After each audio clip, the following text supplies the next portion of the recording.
Welcome to yet another edition of Constituency Talk, and today we are in Uzumba Constituency in Chiwota Village for a graduation ceremony for men and women who have completed their short course in garment making, which will empower them to move forward towards Vision 2030 of an upper middle income economy. Nyaya naye pano ndeyekuti vanhu ngava vanofanira kuziva kuti kumusha kunoitwa zvakawanda, asi zvinoitwa zvakawanda kumusha ikoko zvinofanira kuitwa zvine unyanzvi mukati.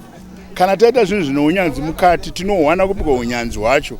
Tine ministry yedu, tine Nhakiwa Vocational Training Center inotora vanhu vodzidziswa mabasa, vaziva mabasa, vozobva nemabasa iwayo vakuenda kunogadzira vari pamusha pavo. Tadai vana vedu empowered, vaane ma-skills, taakupinda muVision 2030 zvakakwana. Tiri muno magetsi takaapwa nababa vedu vamunangagwa, iyo zvino tine magetsi ari T. Saka machines apo, bhutsu dzaakugadzirwa kuno, mauniforms aakugadzirwa kupi aakugadzirwa kuno, matracksuit aakugadzirwa kuno, tie and dye aakugadzirwa kuno. Village industrialization iri very critical panyaya yebudiriro yenyika yeZimbabwe.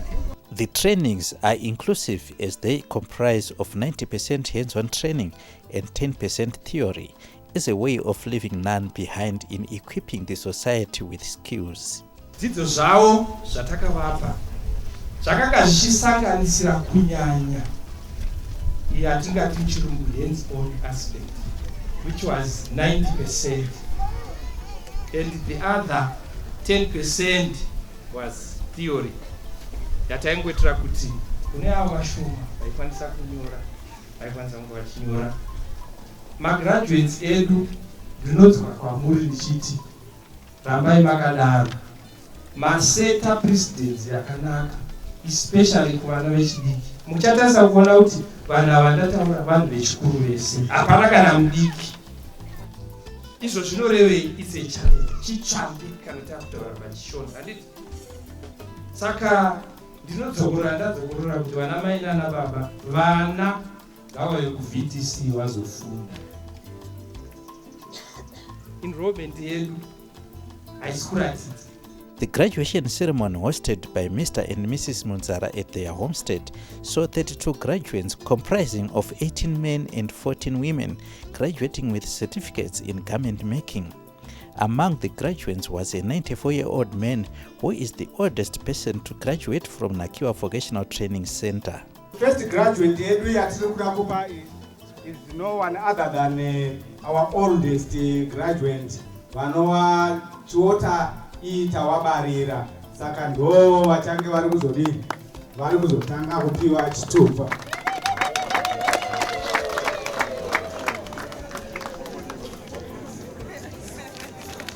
Musharuka yeyu anorova mushini zvokuti munosekerera paari ipapapa. Saka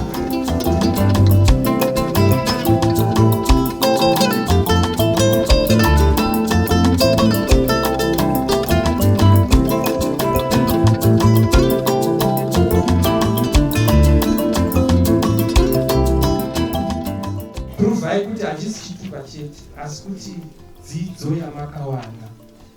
Munhu ngaazobvunze kuti gara zviye une chitupa. Some of the graduates narrated how they traced their footsteps back home, having gone to South Africa to work in the farms, and upon the realization that they can live a better life back home. They are grateful to the program as they have now been empowered with garment and shoemaking skills.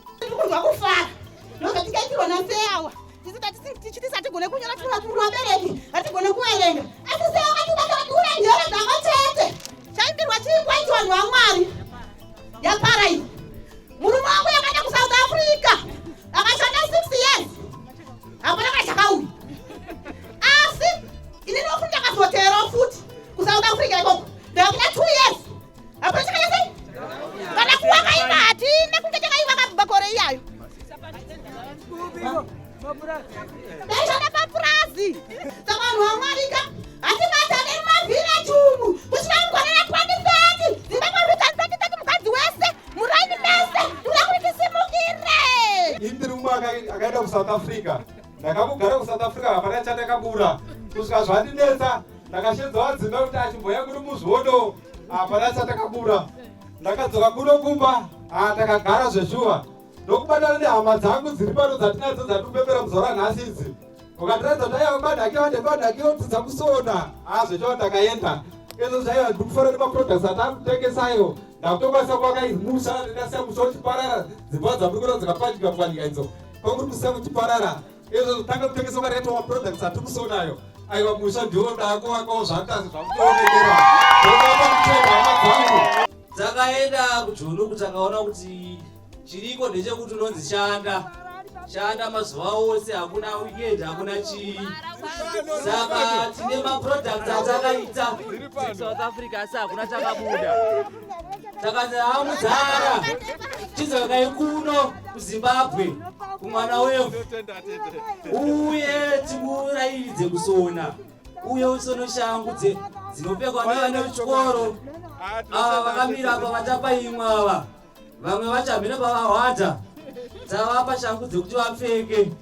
Saka vese ava mukudzoka kwatakaita tichienda pachikoro patakaenda kuti tipiwe zvitupa zvatinazvo muzvara nhasi, tinongoti vamudarikwa rambai muinesu, togoti vamudzara rambai makatitsigira sekutsigira wamakatiita. Tendekera madhodha vasikana, tendekera ngoma yekukoma, tendekera ngoma yeropa, tendekera ngoma yekukoma, tendekera ngoma yeropa, tendekera ngoma zimurangarire makamba mayomwana mauna, tendekera ngoma zimurangarire makamba mayomwana mauna, tendekera ngoma.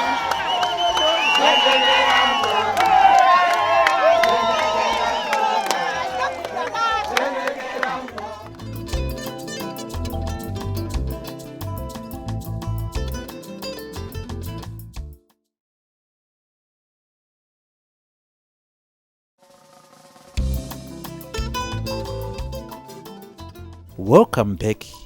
A mini exhibition of goods being produced within the village and the ward was set up as a way of inspiring others and to prove that they can produce quality products that can compete with the best in urban areas.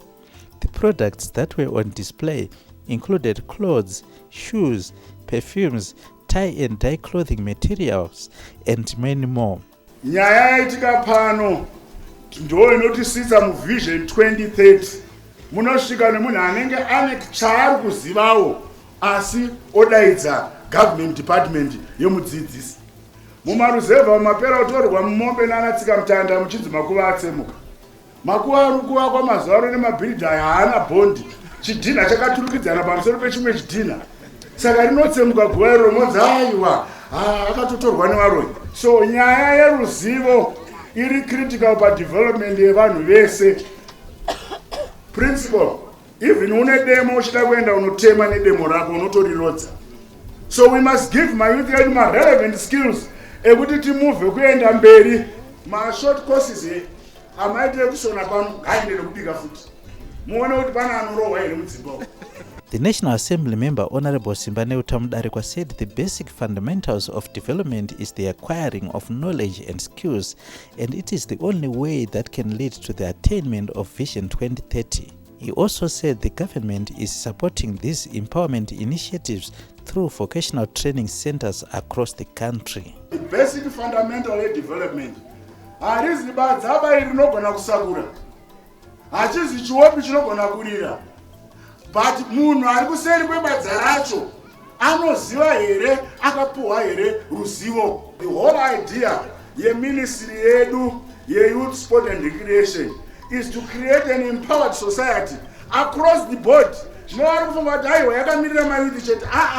Anyone ari kutsvaga skill unoiwana kubva kuministry. In support of the government's rural industrialization program, Mr. and Mrs. Munzara set up a garment and shoemaking factory in the village, and the graduates are now imparting their knowledge and skills to the youth and school children so that they can grow up with the skills and shun drug and substance abuse.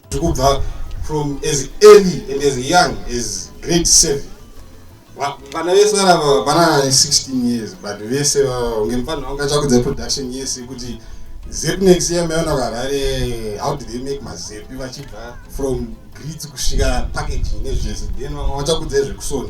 Akutaura panapa nezvekusona kana uno mushini unonzi button sewer unoshandisa basa rekuisa mahembe pamabhatani, unoisa hembe mabhatani anosonwa pamahembe. Kana iri weekend tichisona tichiisa nezvekuita, kana tisina zvekuita tichiisona kuno factory tichidzidziswa namadzibaba kusona. One of the trained young boys took the attendees through the process of snacks making.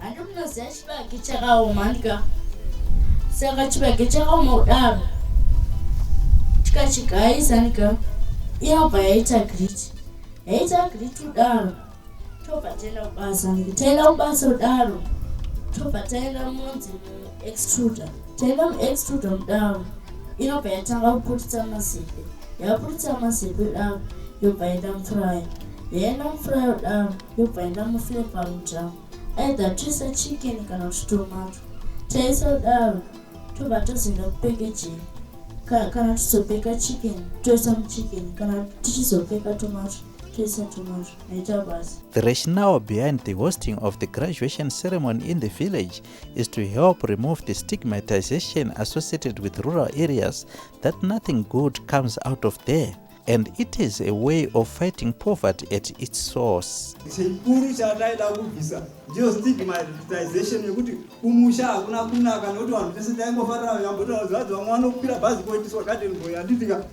but isusu tauya neprogramu kuti muone kuti aiwa basa rinotsvagwa rinoiswa muno mumusha muchiita zvese muri muno mumusha, hapana chekuti tinofanirwa kubuda muno. Handiti toembresa rural industrialization iri kuikaridzwa na president wedu. Handiti tiri kubatana nevevocational training center. Maona mayouth arapa akadzidziswa. Mayouth iwaya kana adzidza akuswera achiita achisona achigadzira bhutsu vachiita tie and dye, havachaenda kukamutoriro boko, vatobva kudepartment rekudhakwa. Saka tinoda kuramba tichiitira maona kugarden uku kune magarden ariko mayouth anoswera achitengesa achirima smooth lemon achitakurwa achienda kuHarare achinotengeswa, mayouth edu achiwana mari.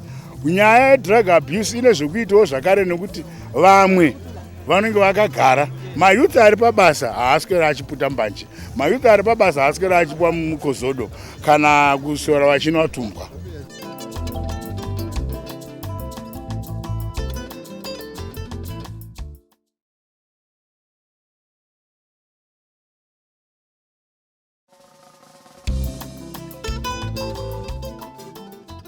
Welcome to the third and final segment of Constituents Talk, and we are still in Chiwota village for the Nhakiwa Vocational Training Center graduation ceremony. Sekuru Chiwota E. Tawabarira, 94 years of age, said he enrolled for the course as a way of encouraging youngsters to follow suit. He is a person who believes in leading from the front. Ndakaona kuti inini ndakareka kuenda chikoro vana vari pana vaende, saka ndakasimuka vanonyara havazoregawo kuenda kuchikoro. Handiti uyezve ndichiziva kuti upenyu hwevana ava hunobva kuchikoro.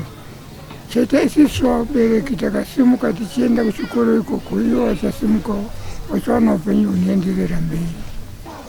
Ndiri kufara ndichatodzidzisawo vana vatinavo uya kuno torapakuchini ipirofa uyachite achaziva chete kana danga asingazivi anoziva mari neni. Inini baba ndakareka kuita zvinhu kupa kwamwana pamusha ndibaba, kana baba asingape mwana wake. Pari nhasi tanyanya kufara nemukudzidza kwakuchiita mayouth edu wechidiki, madzimai nevakomana. Tawana vachipuhwa zvitupa zvakasiyana siyana. Isu zvatifadza zvikuru muwadhi yedu, zvinovaka wadhi nekuti ukatangira kuwana zvichikura zvoreva kuti mabasa edu anenge achienderera mberi. Zviri kuratidza kuti vana vedu vane dzidzo yakanaka. Tiri kuona kuti kunwa doro kana kuti kunwa zvinodhaka vanenge vaakuzviregedza. Ndikunzwa kufara chaizvo nokuzvinodha kwataita, sekuti already ndagara ndiri kubhenefita nebasa rangu rekusona irororo.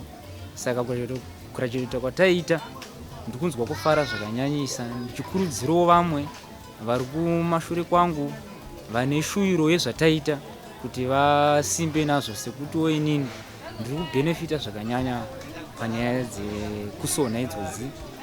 Ndiri kufara zvisingaite nekuchikoro kwatakaita ndakabhenefita zvakawanda zvokuti ndine mukana wokubatsirawo vamwe nebasa iro rekusona iroro.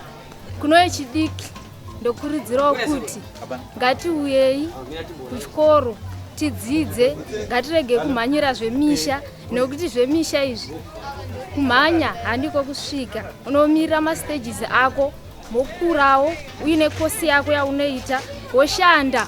Warume mazuva ano wakudawo vakadzi vakadzidza vane chokuitawo mukati mumaoko ake, kuti kana murume aine chaanenge achiita mukadzi anenge aine chaanenge achiita, mari iyoyo munokwanisa kuituma chinhu nemusoro pamwe chete. Ndinonzwa kufara zvizhinji nedressmaking yatakaita, zvokudzidziswa kutanga kugadzira mapeteni, kuita mapeteni makings, nekutanga kuzodzidzira kucheka pamachira chaipo. Saka ndinonzwa kufara chezvo nekuti pakutanga zvaitiomera, nekuti chinhu unongosati wamboitaka unongosikambofungira kuti ndichatosonawo hembe inotopfekawo nemunhu. Asi ndinotenda Mr. Mugari vakaita mwoyo murefu wepa VTC ndivo vakatibatsiridza nemwoyo murefu, vakatidzidzisa kubvira pamapeteni making, pakudhizaina, ucheka uchidhizaina machira ako, kusvikana taakutogona nekushandisa maindustrial machines. Takatanga tichishandisa wemaoko, kudzamara vatidzidzisa maindustrial machines, kudzamara taakutogona. Pakutanga taitya kumhanya kunoita mushini kuya, asi takapedzera aiwa taakunyatsa kusona zvakanaka. Saka ndinonzwa kufara zuva ranhasi rakandikoshera chaizvo kuti ndive necertificate rangu muupenyu hwangu. Muchama ndiri kugara ndoma ndiri kusonera, saka ndikunzwa kufara zvisingaite. Ndokurudzirawo vamwe vanguwo kuti nyaya yeindustry haisi nyaya yekuenda kuguta chete. Even tiri rural areas atiri tinokwanisa kutoita zvinhu zvinooneka, kubatsira vanhu. Izvo zviri kubatsira nharaunda nebasa rangu rekusona rinoona vazhinji vari kubhenefita nehembe, mauniforms, bhutsu dzekuchikoro, mafashoni, mapushi, ende zvinhu zvedu zviri zvakasimba zvine strength. Inini what made me want to come back home was nyaya yengotiwo zvaindibohwa kuti every time I was outside kunze kwenyika, especially South Africa. Not that South Africans are bad people, but South Africa vanenge vachingokuti maZimbabwe vanenge vachingoti asirai pasi vachinonge motambura. So for me it always pushed me to want to come back home kuti develop where I can develop ikoko. Then also having vanhu vanenge aMzara, my father who's good friends with aMzara, my mother who was good friends na mai Mzara, having those people always around me vachitondudza kutoti you must always come back and develop your country or even your community and everything like that.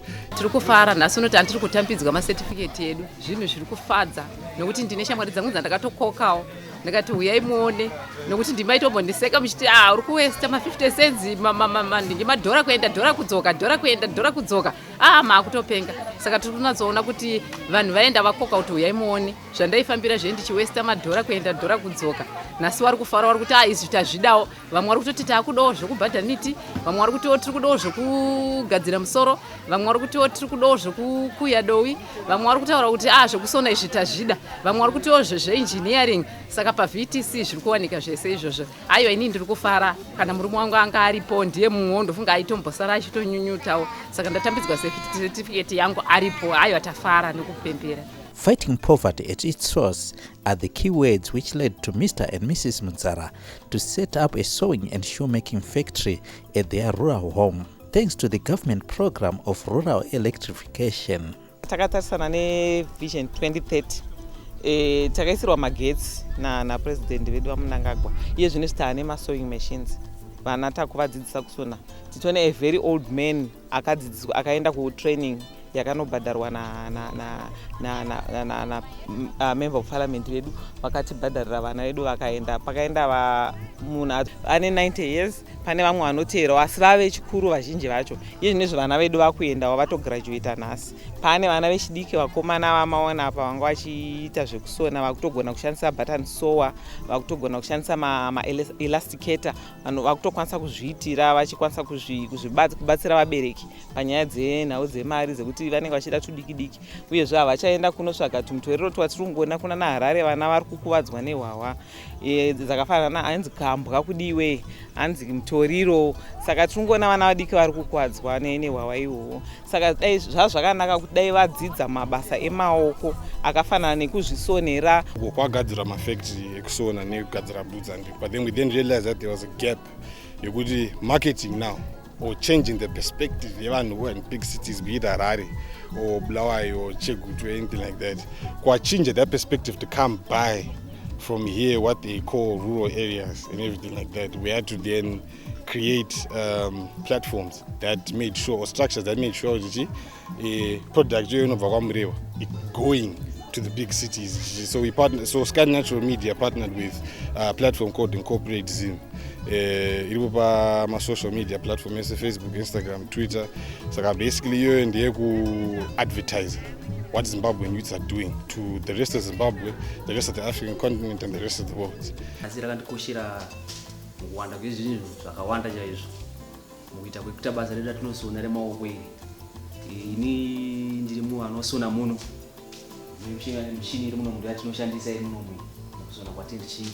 Takwanisa kusona hembe dzedu siya ndakapfeka iri mukati takaisona pano ndakatosona ndega ndiri munomu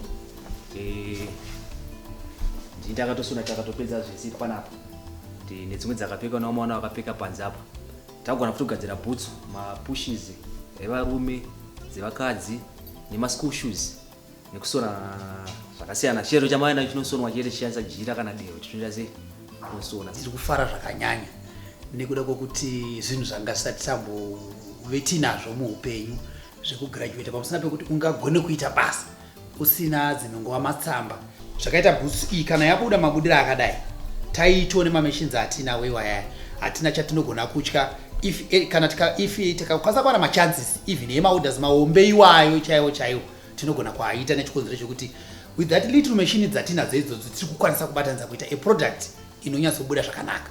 Remangwana ndona rakajika munge takabatirwa zvakanaka mune zvatiri kufunga kuti takapiwa maorders takapiwa mari yekuti tikwanise kutenga mishini semayouth sezvo mari kuti tenga mishini yakati wandei hatina saka tenchikumbiro kwakuru kumusoro kuti vakapiwa mari kuti tikwanise kutenga machines nekupiwa maorders ekuti tiite basa riri kuti tienderere mberi neupenyu chikwanisa kudzidziwa vamwe zvakadaro mashure medu nevari kuda kudzidzira zvakare.